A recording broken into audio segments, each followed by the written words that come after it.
نبی پاک علیہ السلام نے 3 چیزوں کا نام لے کے فرمایا نہ اپنے آپ کو بد دعا دینا، نہ اپنی اولاد کو بد دعا دینا، نہ اپنے مال کو بد دعا دینا۔ ایسا نہ ہو کہ جب تم وہ دعا کر رہے ہو تو وقت قبولیت کا ہو۔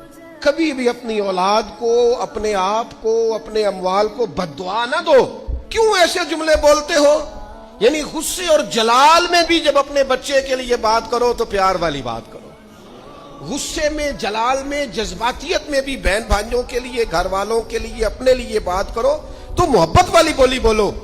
کبھی بھی اپنے لفظوں کو سخت نہ کرے۔ ہمارے ہاں 1 منٹ لگتا ہے، لوگ کہتے ہیں اللہ کرے میں مر جاؤں، اللہ کرے میں تباہ ہو جاؤں، اللہ کرے میں… او بھائی تو ٹھہر جا، اللہ تعالیٰ نے زندگی تجھے اپنے فضل سے عطا فرمائی ہے، تجھے کیا مصیبت بن گئی ہے، تو کہاں سے نکلا ہے، تو کہاں پہنچ گیا ہے، تو کیسے کہتا ہے میں مر جاؤں؟ تو اپنی جان کا مالک ہی نہیں۔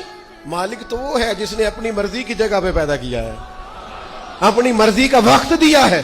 تو کیسے کہتا ہے میں مر جاؤں؟ نہیں، تو مر سکتا، اپنی مرضی سے مرے گا تو خودکشی حرام ہے، رب رسول کے راستے میں مرے گا تو شہادت کی موت نصیب ہوگی، ہمیشہ کی زندگی ملے گی۔